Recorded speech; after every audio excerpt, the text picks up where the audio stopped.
Welcome to the Dr. Francavilla Show. I'm your host, Dr. Carolyn Francavilla, board-certified family physician and diplomate of the American Board of Obesity Medicine. I've been helping patients lose weight to treat and prevent medical problems for the last 10 years, and I'm taking what I've learned from them to you. In this podcast, you will learn the science behind why you struggle with your weight and what to do about it, tips for common challenges, work to fight bias about what a healthy weight really is, and improve your relationship with food and your body. Please remember that while I'm a doctor, I'm not your doctor. This podcast is meant to be informational in nature only, not medical advice. Please seek out care from your physician for your specific needs. Okay, let's get started. Hello, and welcome to this week's episode of the Dr. Francavilla Show. Today, I have an awesome guest with us. This is Dr. Monica Davern. She is a board-certified pediatrician, longtime vegan, endurance athlete, and mom of 2 boys. She's the creator of Mighty Roots, an elevated parenting resource, and she has a new online course called Leafy Littles, which is starting on January 2nd. So thank you so much for joining us today. Can you tell us a little bit about how you got into nutrition and family meals and all the stuff we're going to dive into today? How did you get interested in all of this? Yeah, for sure. So I've been interested in this forever, like a really long time. So when I was doing, I guess we can kind of back up. When I moved to California with my husband to start my residency in pediatrics, I kind of like announced to him that like we were just going to be vegan now. I was like, we're moving to Berkeley. I've never really wanted to eat meat. Like, I'm just gonna be vegan now. Like, you can come with me and do this if you want to try it, but this is what I'm doing. And my husband was just like super cool about it. Like he was, never really raised with that sort of mindset. Like he grew up kind of like not in the country, but like in Colorado Springs where things are a little more, I don't want to say hick, but like, I tease him, call him a hick a lot, but like he was very like meat and potatoes. They would hunt every year, that kind of thing. And we moved to Berkeley. He was kind of just like, yeah, okay, I'll try that. Sure. And so we got super into it. Like he, within a matter of weeks, was like aging backwards, I would say. Like he had never run more than 2 miles in his whole life. He'd grown up playing hockey, had like a lot of orthopedic problems by the time he was in his mid-20s, like back problems, hip problems. And he, we decided to go plant-based. And like 3 weeks later, he woke up one day and he's like, I think I want to run the San Francisco Marathon this year. Wow. Like, okay, great. And I had always been a runner like my whole life. And so it just sort of became this thing that we like started doing. And like, as I was in my training, it just was so exciting to me. Like it was something that I wanted to talk to all the families about. It was something that I really like became empowered over because I feel like so many things that we see in medicine, as you know, are so preventable, and they're preventable like over the course of a lifetime. Like you really have to start changing your mindset really early on for a lot of these like lasting changes to really be effective. Like if you're familiar with the book, The Blue Zones, and for those of you that don't know what that is, it's this book about like the regions around the world with the highest concentration of centurions or people that live to be over 100 years old.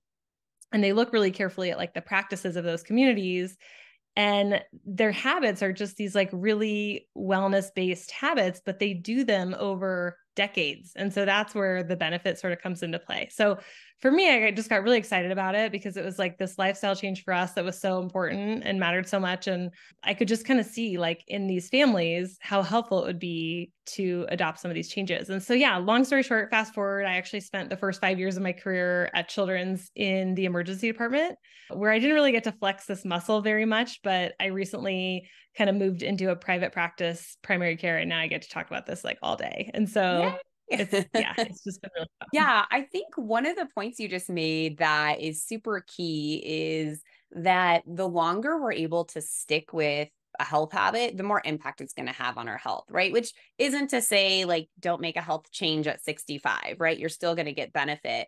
But if you find a healthful way of eating that works for you when you're a child or a 20-year-old, like that's a huge lifetime of impact as opposed to, like deciding to go on a health kick when you're 65. And one of the things I always preach on my podcast and with my patients is whatever nutrition changes you're making, they have to be sustainable, right? And so the importance of that is like you could go vegan for, a week, and that's not really going to have a huge impact on your health, right? It might be a fun experiment. You might learn a lot, but that's not having a long lasting change in your life. And so anything we do with health, whatever approach, and my listeners know that I am not a plant-based person. I think we should all eat more plants, but it's not how I personally eat. And it's not the only thing I coach on. I teach any way of eating that works for someone. But whatever way you eat, whatever structure you pick, you want it to be sustainable, because that's where you're going to get the impact from it. So I think that was like one of the highlights I took from what you just said, is like, these long lasting changes. So if you haven't gathered, what Dr. Davern, focus on is helping families learn how to eat plant-based diets. And so I've asked her today to talk about how to take the stress out of family meal times, and sort of the top 5 ways that we can take the stress out and, have healthy family meal times.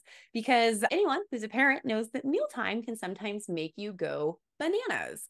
So tell us some of your tips. What's your top tip for taking the stress of family mealtime?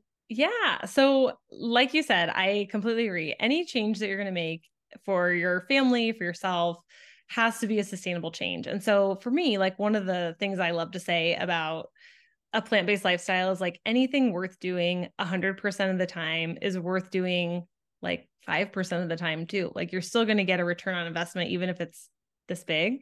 So it's worth doing in little pieces just to see like what is sustainable for you and what works. But I think number one, so I'm going to go over 5 pro tips today for how to make meal times with your kids so much easier. But I think the first one is, like anything else, you have to practice. So if meal times with your kids right now are sort of like this whirlwind of like everybody grabbing what they want to eat on their own time because somebody has to get to soccer and somebody else has to get to cheerleading and somebody else has to like be in bed in half an hour, and nobody's actually like sitting and eating at all together, then I'm talking to you. So if you're multitasking, like come back to us, because we're going to talk about this. But I think number one is establishing this routine that every day there is a sacred space in your household for mealtime. So it can be any meal of the day. It doesn't have to be dinner. If dinners are just like not happening and not coming together at this phase of life, that's okay. Pick something else. Pick breakfast, get up a little bit earlier and get everybody at the table, put your phones away, and really sit and really lean in and like talk about what you're going to do for the day that day. Or, if you're going to do dinner, like have it be around the same time every evening where everybody gets home, puts their stuff down, gets into comfy clothes, and everybody sits down at the same time and just hangs out and eats. But again, like if this is something that's not familiar to you or you're not doing, you're going to have to practice. It's going to take a while for this to kind of start to feel natural, and that's okay. But I would say number one, put the phones away. So at our house, like no screens are allowed at dinner. So we don't bring screens. We don't bring toys. My kids are not allowed to like run around and pick up a toy and come back to dinner. Like you're eating, and when you're done, you can ask to be excused. And even something that simple, my kids are little, they're 2 and 4, and they know like if it's dinner time, they are sitting down, otherwise they're not going to get to eat.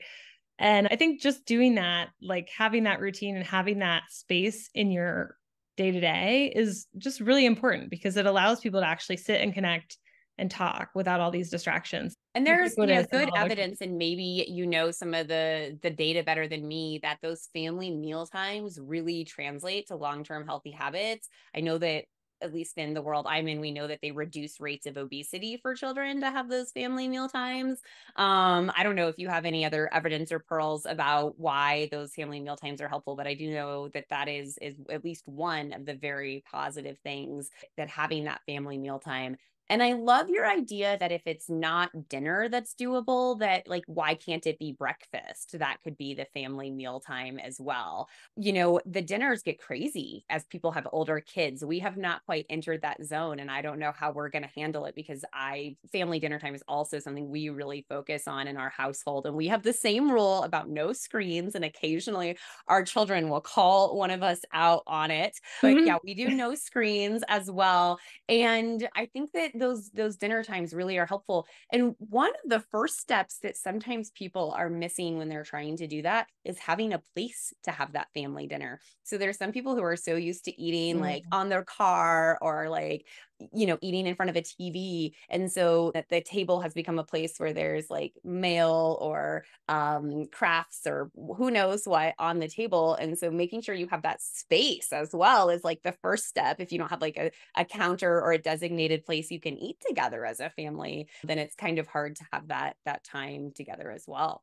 Yeah. And you can get creative in that regard though. Like if you, like I get it. I mean, I'm not somebody that deals well with clutter. So like my dining table is generally like empty of everything, but there are families where like friends of ours where we walk in, it's like their stove is like where the Barbies live, and that's fine. But I would say like you can get creative. Like you can have a picnic in the middle of the living room where you can like set up, a table outside in the backyard and have it be something fun. It can be something where it's sort of out of the box, and that's going to get your kids even more interested.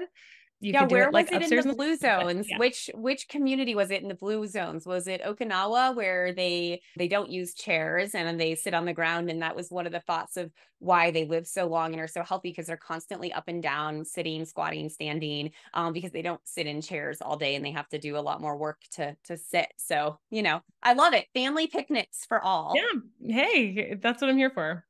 All right. What is your next tip for us on how to take the stress out of these family meal times?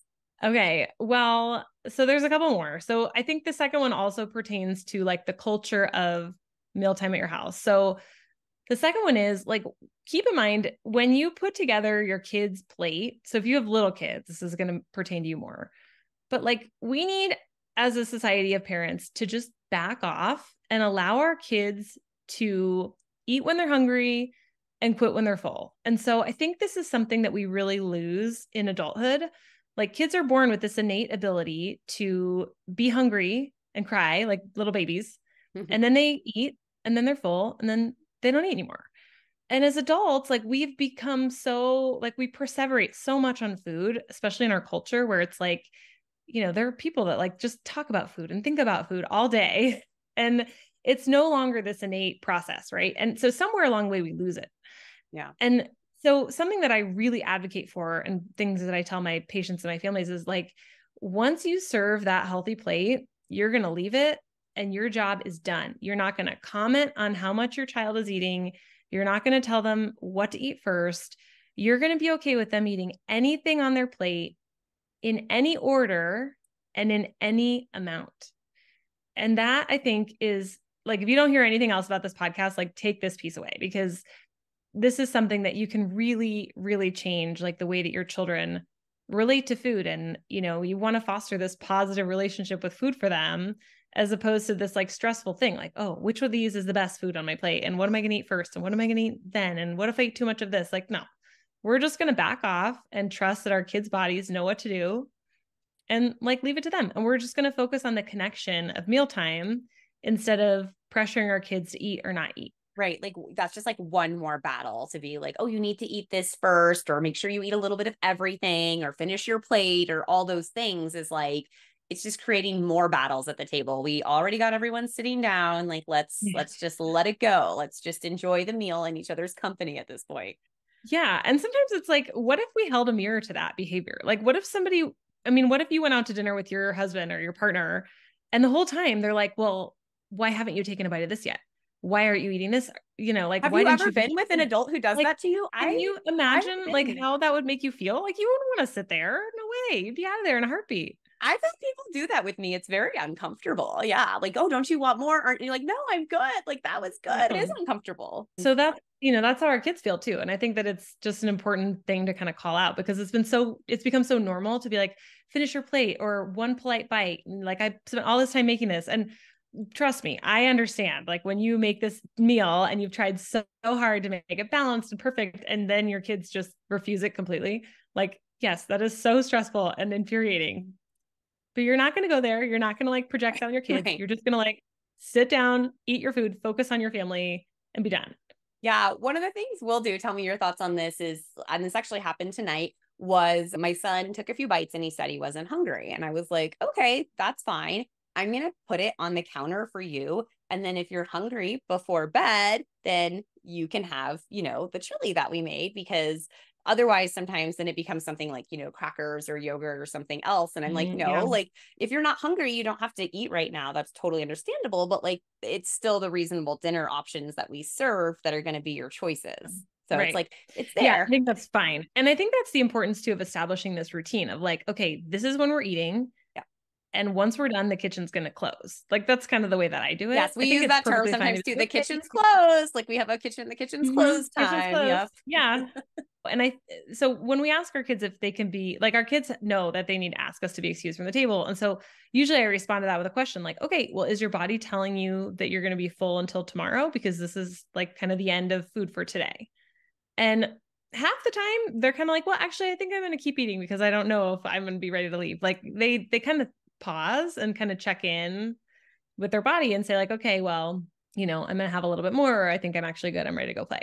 So I think either way of doing it is fine. But I think, yes, just kind of like pausing and being like, okay, the expectation is that this is what we're having for dinner. This is dinner time. And then when dinner's over, it's over. That it's not like a graze or like a, free for all after that. Yes, right. And one thing I'll also touch on too, because, we talked about this innate ability. And so you think of a baby crying and then you give them breast milk or formula and it's, kind of has these set ratios and then they're satisfied and then they cry again when they're hungry.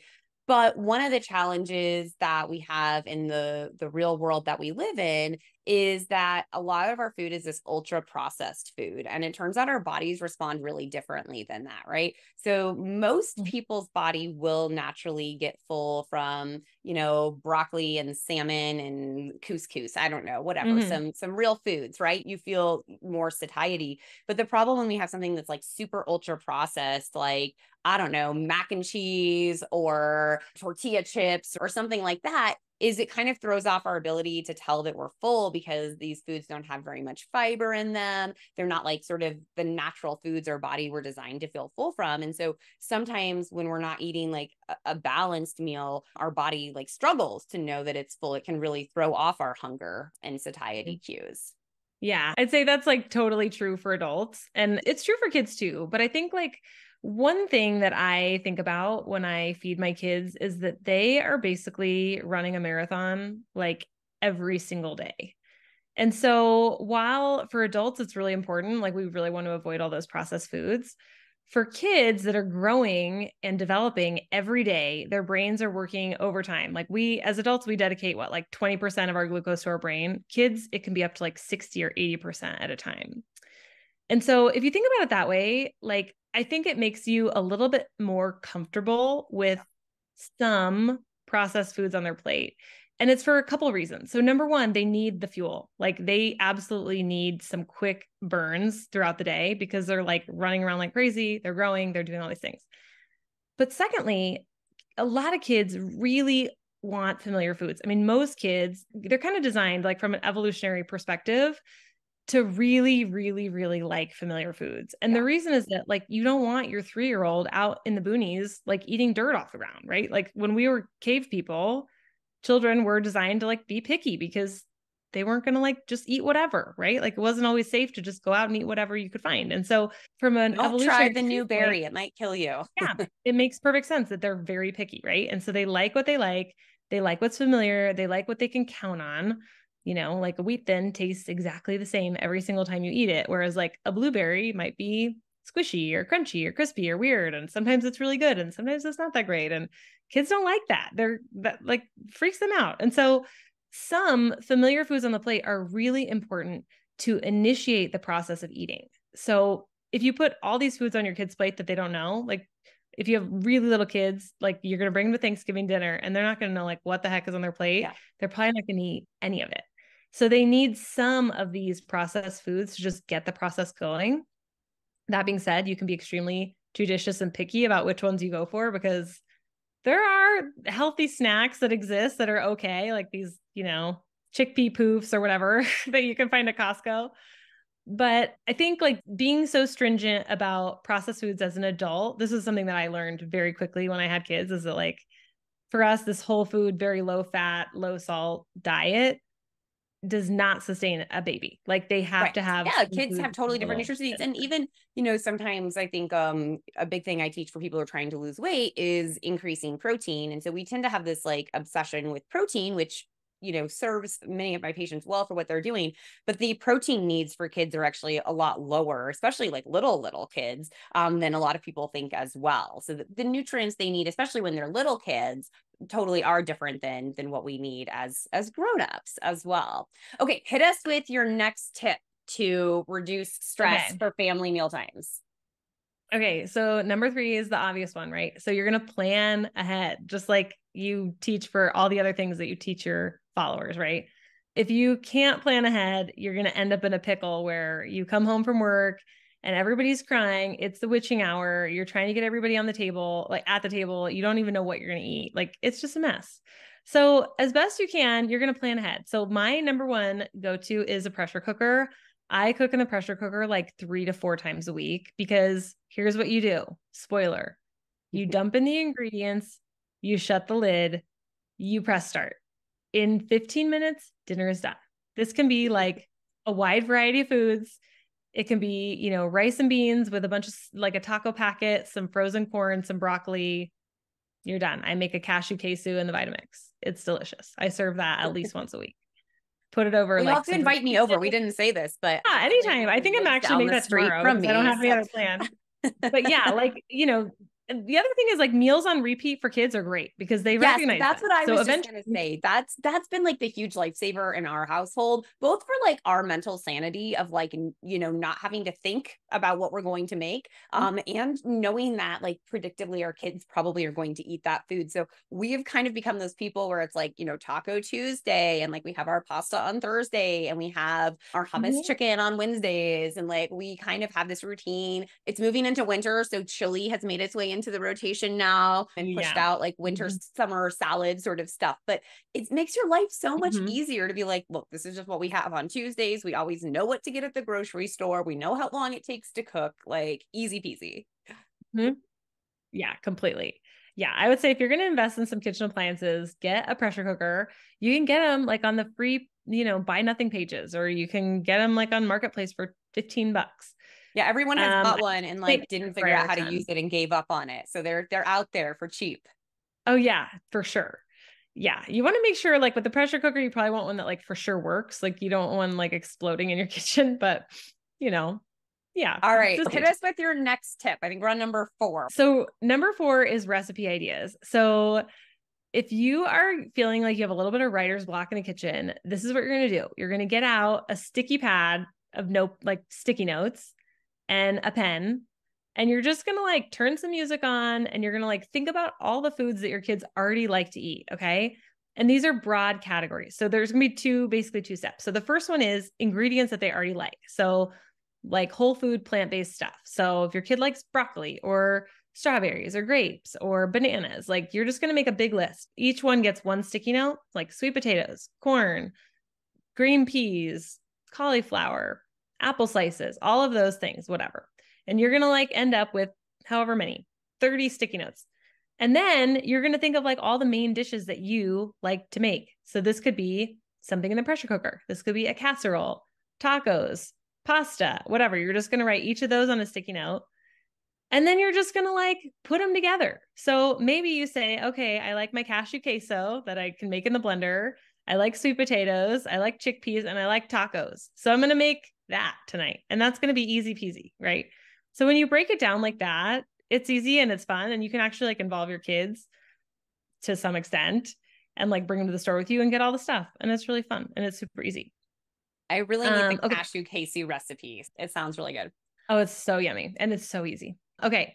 So the last one is how to build your kids' plate. So this is like the most important step. So if people are struggling, like getting their kids to eat a variety, getting their kids to eat at all, this is what you're going to do. Okay. So I like those plates that come at Target. They're like in a set of 3 for $3 or $3.99 or something like that.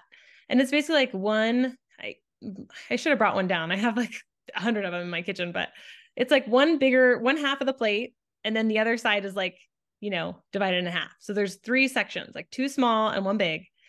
And you're just going to do 3 categories of food for every meal. Okay. So every meal, your kid is going to get something familiar. So this can be like pretzels or I don't know, whatever, like one of those little figgy bars, like maybe 1 square, or even like a whole food that they really like grapes, something like that, something familiar. It's okay if it's processed. Then another fresh category is the second one. So this can be like another single food, whole food ingredient. So like hummus or strawberry slices or sliced banana, or, you know, if they like those frozen peas and carrots that come, you can just thaw them, put a little bit of those. So you're going to do one familiar, one fresh. And then the third plate is going to be the main dish that you're serving everybody else. Because I think the most important way to simplify meal times is to make one meal for everyone. I don't want you to become a short order cook where you're making this beautiful meal for you and your partner, and your kids end up getting like their chicken nuggets every single night because you're making both. Like, no, that's not going to simplify your life at all. You're going to get your flip kids side, right? You get so used to just making chicken nuggets for your kids that that's like all you ever eat as well, because you're like, I'm not making two meals. Because I see that happen to my patients all the time. They have this healthy diet and then they have kids and they're like, I don't know, I just eat whatever I'm feeding them, right? Yeah. Right. And the point is like, you're kind of giving and taking here, right? Like you're giving your kids what you already know they're going to eat. And that's going to like initiate the eating process. You're giving them fresh whole food ingredients that you know are going to provide nutrients, vitamins, minerals, trace elements. And then you're going to like slowly introduce them to things that are not familiar to them. And this is again, like part of the practice of it. So at first you probably put like, maybe you put the familiar foods in that bigger serving like side of the plate, and you put the experiment, like you give them this much, you know, and then you're going to serve it again on repeat in a week anyway. So you're going to give them, maybe next time you give them like a little bit more until they're just kind of like familiar with it. You can also like try, if your kids really like, my kids will eat anything that I've wrapped up in a burrito. So like if I make something like my, whatever, like that beans and rice, and I know they're not going to eat it with a spoon, like I'll wrap it in a burrito and just put it on a plate. Just try it. You can wrap pretty much anything in a burrito. Just make it look familiar to them in some way, right? So it doesn't feel as weird or new, and they're kind of trying it in like a safe way. Completely. Yeah. Hide things in the burritos. I hide things in muffins in my house. That's how. Yes. How we hide a lot Flax of seeds things all the way. I know. I'm putting all kinds of stuff in those baked goods. Yeah. Awesome. Well, thank you so much. I think we have awesome tips on how we can like make family mealtime less stressful and also help create these really healthy habits for our whole family, which is the goal of family mealtime. If people want to connect with you, where can they find you? And tell us about this course that's coming out in January. Oh, yeah, I would love to. So you can find me on social media. My website is mightyroots.org. And on Instagram, it's mighty.roots. And my new online course is coming. So I'm really excited. It's not open quite yet for enrollment, but it is going to come soon. So in this course, we're basically going to talk all things plant-based nutrition for kids and families. A lot of the stuff that we've talked about tonight. So just like how to make this simple, how to make it easy, how to make it just something that you do as your lifestyle. It's not really designed to be like a diet per se that gets you like from point A to point B. The way that I approach this is really more of like a lifestyle change where you only make these changes one time, right? And if you do it right, it's a one-way street. You're just doing it like you're in it for the long haul, and it's fun. Like the behavior becomes sort of a magnet to itself, because like my husband, maybe you'll start aging backwards. But I mean, it's pretty appealing. I know, right? But like for our kids, I think one of the things that I realized once we had kids, because part of the backstory to this is like when my husband and I were training and doing all these like ultra distance races and Ironman and all this stuff, like we were, you know, we followed this diet. I don't know if you know Dr. McDougall, who's like a very old school plant-based advocate, but I trained with him in residency, and like his diet is basically like super starchy. It's like based on lots of like starchy vegetables, potatoes, root vegetables, low salt, low fat. And if you're an athlete, like that's a great diet. Like you can really maintain lean body mass, no problem. Like you're not even thinking about it. But when you're raising a kid who maybe gives you 5 minutes at the dinner table for the first 2 years of his life, like 5 minutes a day at dinner, potatoes are not going to get you where you want to go. Like you need a lot more forethought. You need a lot more fat. You need a lot more variety. And so that was sort of where I went back to the drawing board. And I was like, how am I going to raise a plant-based kid? He's not growing. He's picky. And so that's where I came up with this sort of plan that has just been amazing. Like for raising plant-based kids, I want to help you. I got the roadmap. we got to figure it out over here. So if you're new to plant-based eating, this is still a great course. If you've been doing this forever and now you have kids and you kind of are feeling a little bit lost, this is also for you. But it's really just to sort of de-stress, decompress, get meal times to a happy, healthy place for the whole family and get more plants on the plate. I love it. Awesome. I'm always preaching for more plants. So I love it. All right. Well, thank you so much for joining us. And until next week, everyone, take care. Thank you so much for having me. So much fun. Thanks, everybody. Thank you for listening to the Dr. Francavilla Show, where we learn about all things related to weight and health. If you love this podcast, make sure to leave those 5-star reviews and share this podcast with a friend or loved one. If you have a topic about weight and health you want me to tackle, head over to the website, thedrfrancavillashow.com to submit your question. And make sure to subscribe to the podcast so you don't miss next week's episode. Take care.